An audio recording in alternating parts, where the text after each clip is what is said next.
Okay, today's January 24th, 2012. Now, this is technically chapter 5 out of your textbook. We had skipped ahead in your textbook to do this. Okay? We're going to maximize this page. First question from the test we're going to take up is number 3C, which gives you a polynomial x squared minus x times y minus 5x plus 5y. Now, the question says to factor using common factors. What I wanted you guys to do in this one is to factor by grouping. Okay, I want you guys to recognize that you could factor things out of each of these. Now, you could set it up so that this pair is a group and this pair is a group and take a common factor from both. Or you could have rearranged the equation any way you liked. So what we'll do is I'll split this into two different versions to show you how we'll end up with the same answer. Okay, so in our first example, we have it over here. We've kept it the same way that it is. In the second example, I'm going to rearrange the question first, okay? So instead of keeping, we'll put some imaginary brackets around here. We have imaginary brackets around both of these. What we're going to do, we should get the, this negative has already been factored out. So imagine we've factored out this negative. We'll include it in the question when we go through it. Okay. We're going to rearrange this. I'm actually going to put x squared and 5x together so that the y's in the equation are side by side. So minus 5x minus xy plus 5y. So all I've done there is rearrange the equation a little. Both ways when we go to factor, when we get our common factors, we should get the same answer. So in our first pairing, what is a common factor here? X. I can divide both of the terms in the equation by x. So x would come to the outside of the brackets, and I'd be left with x subtract y inside the brackets. What about in the second imaginary brackets? Yes, we can factor out 5. In fact, we're going to factor out the negative also. So we're going to take out negative 5 from both of these terms. Okay? So we have subtract 5 times, and this will become positive x, and this, because it is a positive y, will become negative y.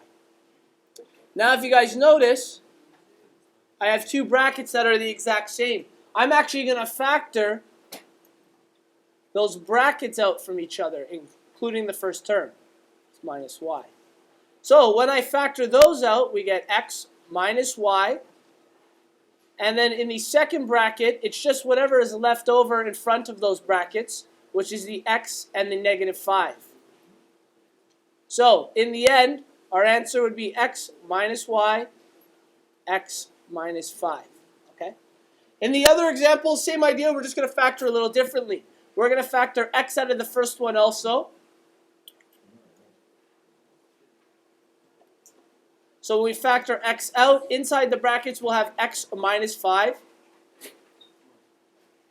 And in the second one, we're going to factor out a y in the second imaginary brackets there.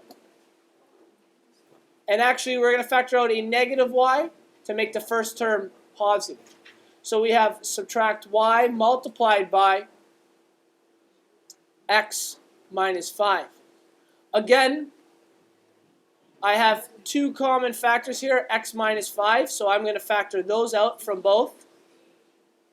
So we're left with x subtract 5 multiplied by x minus y. So our final answer is x minus 5 times x minus y. Either way, when we rearrange it, that's not a 1, that's a bracket. Either way, when we rearranged it, we got the same answer. Okay, it says to factor fully in this question. What is the first thing we do when factoring? What do we look for? Yeah. Greatest common factor. Looking at these three terms, what is a greatest common factor? 4. 4 will definitely come out. So, we will divide each of the three terms by the number 4. The 4 comes to the outside. We're left with x squared plus 5x plus 6. Is there any other common factor I can take out of this? No. So we're good. We have our greatest common factor. 4 has been factored out. Now what we're going to do is we're going to specifically focus on the brackets themselves. We're going to factor those terms. Okay? And remember, our process is find the factors of the first terms, factors of the last terms, then add their products together to equal the middle term, which is 5x. Okay? So factors of x squared. All right. 1x and 1x. Factors of 6. 1, 6, 2, 3. And like a point. Okay. Now, this is a good example, actually. We're going to put these in columns here. Okay. When we go to multiply, 1x times 1, 1x times 6, that gives us 1x and 6x. Any combination of those make 5x? Yeah, negative 1 will work. So let's test that out. Negative 1x plus 6x, will that add up to 5x? Yes. Yes. But if the 1 is negative, negative 1 times 6, what does that give us? Is that negative 6? No, so this actually does not work.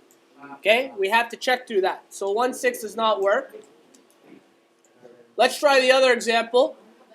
1x times 2, 1x times 3. That gives us 2x and 3x. They both add up to 5x. They're both going to need to be positive in order to do that. Positive 2 times positive 3, does it equal positive 6?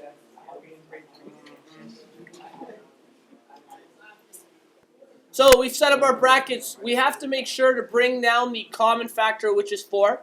The first column are the numbers we put in the front of the brackets, or the first terms in the brackets. Now, since the first terms are the exact same, the second terms, it doesn't actually matter which bracket they're going to go into. So I can just put the positive 2 and the positive 3. Had they been different, for instance, if this had been 2x and 1x, because we'd multiply the 2x by the 2, let's say, the 2x and the 2 would have had to go in opposite brackets, and the 1 and the 3 would have had to go into opposite brackets. The reason for that is because in FOIL, they have to be able to be multiplied by each other. We don't multiply the numbers in the same brackets by each other. They have to be multiplied each other in order to get our last term here. Okay? Number 6b. Again, it tells us to factor fully. Okay? So, very first thing we need to do is look for a greatest common factor. Okay? Is there a common factor in this? 2. That's right. 2, and also the variable y. So we're going to take out 2y from each of these terms. The 2y comes outside of the bracket. We're left with y squared minus 9. Okay? So we have our common factor here. Now the brackets, we're going to focus on factoring them. They're what's called a difference of squares, if you guys remember. So in order to factor that, a difference of squares, let's say it was a squared,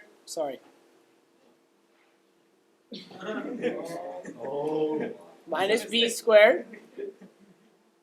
When we go to factor it, we square root the first and second term. Square root of a squared is a. Square root of b squared is b. We put them in, a, and we just have a subtraction and a plus sign in both brackets. So for these two, square root of y squared is? Y. Yep. Square root of 9? 29. Good try. 3. So we get our two brackets. We have the y as the first term in each bracket, the 3 as the second term in each bracket, and we add and subtract. And that is our factored fully.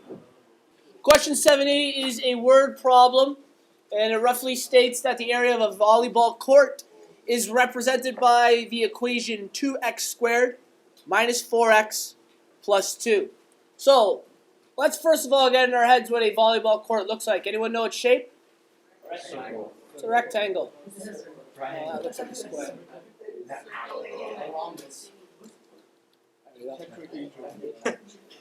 So we have a rectangle, and it also said the area of this volleyball court is represented by this. Now we know area of a rectangle to be what?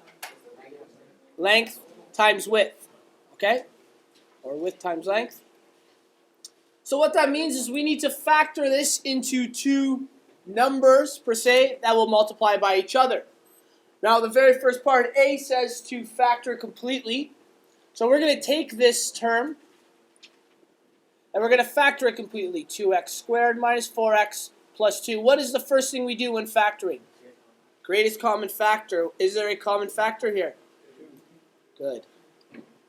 So we're going to divide each of these terms by the number 2. 2 comes to the outside of the brackets. We're left with x squared minus 2x plus 1. Okay? So I've taken a common factor out now. And then what I've done is we need to focus on the brackets, factoring just the terms inside of the brackets.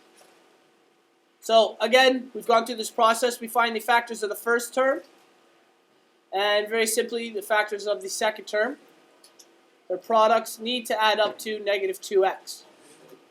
Okay? Now when we multiply these, that's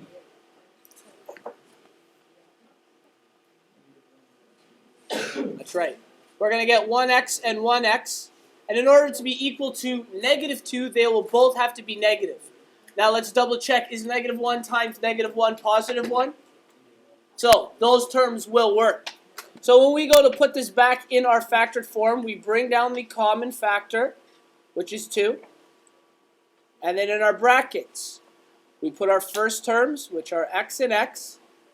And again, because they're the exact same, negative 1 and negative 1 can go in either bracket. Doesn't make a difference here. Okay? Technically, remember, we talked about this. I wanted you to represent this as just a squared. I'm pretty sure I gave it to you even if you left it the other way and got that right. Okay? This is technically the factored form. Both of these are the same, just represented differently. Okay, part B states that the length is equal to twice the width of this area. Let's go back and take a look at this again. Our volleyball court. They said the length is twice the width. Luckily, I've drawn it that way, so it kind of works out. That is a formula in itself. The length is equal to 2w. Okay? So I want us to keep that in mind. Let's go back to our factored fully. And before we went into this version, we had this here. Our 2, okay, was factored out. Now if you look at this, both of the brackets are the same. Okay? And we have a 2 factored out. What I can do is substitute this 2 into one of the equations, because these are both the same. And then that equation will be twice the other equation here. So what we're talking about is we're going to represent our width is equal to x minus 1. Okay? And our length is equal to twice the width, x minus 1. Okay? Now they want us to actually represent this with numbers, so we would have distributed the 2 in. We would have ended up with 2x subtract 2. Okay? So what that means is our length and our width, when we go to put them up here, our width is equal to x subtract 1, and the length is equal to 2x minus 2, which is exactly twice the width in this equation. Now, quickly, what I'm going to show you guys is some of you might have stumbled upon this answer by accident. If you had factored the original one, which was 2x squared minus 4x plus 2, if you hadn't actually taken a greatest common factored out and just factored this, which we're going to do now, you're going to end up with that actual answer, you'll see. So we take out the factors of 2x, which is our 2x and 1x. Factors of 2 are 2 and 1. We know their products need to add up to negative 4x. Okay. So when we go to multiply these, now this is important. Our first version, 2x times 2, 1 times 1, gives me 4x and 1x. Any combination equal negative 4? No, that doesn't work. But when we cross multiply these two, shouldn't have used that term. When we go across the columns, 2x and 2x, any combination of those equal negative 4 if they're both negative, right? And let's take a look. If I put both of these terms as negative, negative 2 times negative 1, does it equal positive 2? So we know this works. So I didn't take a greatest common factor out, but I can still factor into brackets. Our first column are our first terms, 2x and x. Now this is where it's important. Remember I told you have to make sure you put it in the opposite bracket of what you multiplied by. So we multiplied 2x times negative 1. 2x and negative 1 need to go in opposite brackets. We also multiplied 1x and negative 2. 1x and negative 2 must go in opposite brackets. So our final answer would have been 2x minus 2 times x minus 1, which would have satisfied our length and our width, with the length being 2 times the width. Okay, so there are several ways you could have gone about solving that question. Question number 8 on this test is asking you for a value of m. Okay, so we need to factor, or this needs to be able to be factored completely for values of m. So we have to replace m with a number. So I want you guys to think of the process here. Normally we would factor the first term, 1x and 1x. And we'll find factors of the last term, which are 1 and 18, 2 and 9, 3 and 6. Okay? These are the factors of 18. We needed to come up with possible answers for m. Now there's definitely going to be more than one. Remember, these need to be added together to equal mx, or in this term, our arbitrary number m. So what I could have done here, I want you guys to remember this now, is normally what we would do is start our process of multiplying to see which one's going to equal m. But instead, there's numerous possibilities. Now, technically, I asked you for all values, but I realized not everyone did all values, so I kind of eased up on the question. But in order to get all of the possible answers, I would have had to go through each of the different options here. Now, because this is a negative number, 18, one of these will have to be negative, and I'm just going to draw a second column underneath with possible answers, where the other number is negative.